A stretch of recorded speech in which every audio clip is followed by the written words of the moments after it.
So many people have the dream of buying a home on the water in Florida, but there are important things to consider when you're looking at properties to purchase on the water. Here are a few things to look out for or to keep mind of when you're searching for that perfect waterfront home. I'm Mark from the Fazzini Group, and we make these videos to help you make better decisions buying and selling in the Tampa Bay area. And we've been doing this for over 30 years in the area. We would love to help you in any way we can. If you're looking to buy or sell, or you're just looking for information about the market or best practices, give us a call or email us at the email below. We'd love to help. Okay, so we get clients all the time who want to move down to Florida and buy a home on the water. But homes on the water can range greatly, and there's a lot of things to consider. There's different types of water, there's different types of access.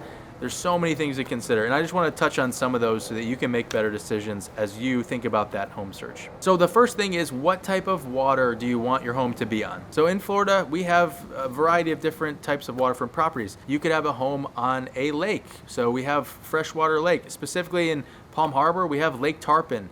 It's a 2,500 acre lake. It's really cool. Fishing, boating, all the good stuff. But it's gonna be a lot different experience living on Lake Tarpon than maybe out on the Gulf. So you got to figure out, do you want to be on a lake? Do you want to be on the Gulf? Do you want to be in the bay or the open water? And all that's going to contribute to the actual price of the home, of course.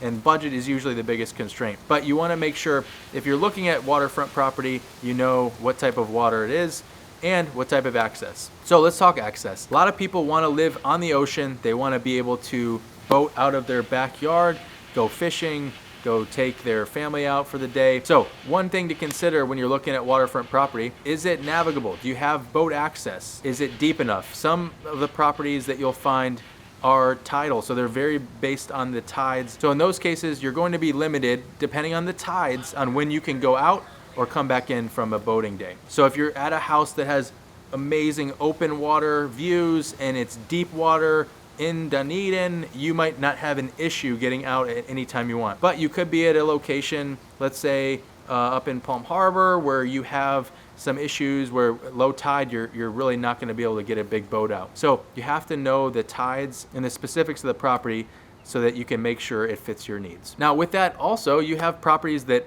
have boat access out back, or they just have water views. If you don't wanna deal with having a boat behind your house, you want to just have a boat at a marina where they take care of everything, and you just care about the view, then you might want a house that just has a view in the back. And with those homes, you're probably going to pay a little bit less without having that boat access, but if you get the view and that's all you wanted, then why pay more? Now, another thing to consider is the type of property that you're buying on the waterfront. So in Florida, we have homes that were built in the 20s and the 40s, 1940s, that are going to be older homes on the water with totally different flood or insurance requirements than maybe a newer home. And the newer home could be built up to the certain standards. You have stilt homes, you have concrete block homes, wood frame homes. You have to figure out what type of property you want. That's going to make a major impact on your insurance premiums and sometimes what you can do with the property. There's a thing called the 50% rule, where with certain age properties, you cannot over improve them or renovate over 50% of the home's value, not including the land. So you have to be careful of all those specifics when you're looking at a waterfront investment. And this doesn't only fit in for single family homes or standalone homes. You could have a condo or a townhome that has water views and might even have water access. So there are townhome communities where you can have your own private boat slip.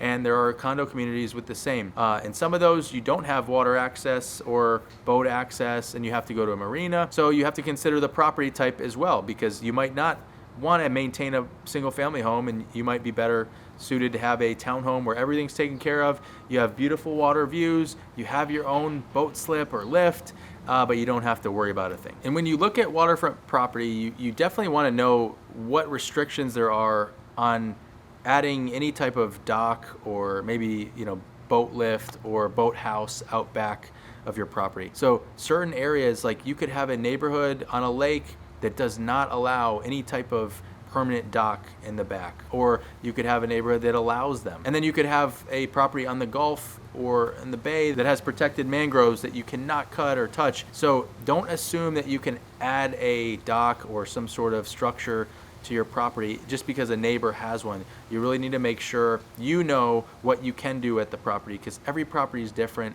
Every property has different restrictions, and that's really important because it affects your value tremendously. Now, another thing is insurance. You have to have different considerations around insurance.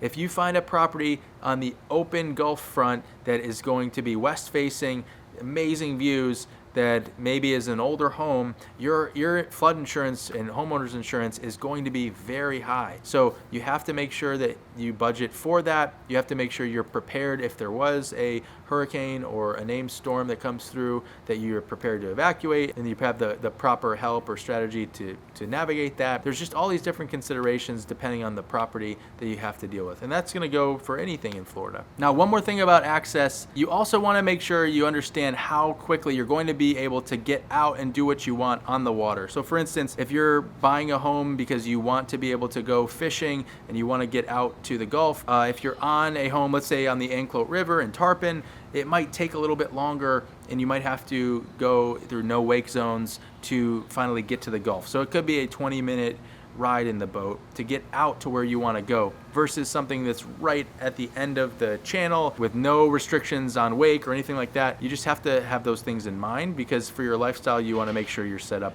perfectly. And when you're looking at waterfront property, the inventory is totally different than non-waterfront. We have very limited inventory of actual waterfront properties, and it's rare when these properties become available. So if you do have a home that you really love and you're worried about value, or you're worried about all these other things, you have to really look at the long-term nature of that investment, because we have seen waterfront properties appreciate more than their non-waterfront counterparts, and they're not making any more land on the water. So it is something that most people are highly seeking and is typically a safe investment. And even with the fears of rising sea levels and insurance premiums and all of these things, most people still are highly seeking these waterfront properties, and it creates a lifestyle like no other. So if you've watched this video to the end, we want to hear from you. Our team is here to help you in any way possible with any of your real estate needs. We've helped over 3,000 people buy and sell homes in the Tampa Bay area, and we'd love to help you, whether that's just giving you some advice on how to start your search and looking at areas, or if that's actually working with you to show you properties or tell you about the home buying or selling process. We'd love to hear from you. Reach out to us at the number below. Thank you.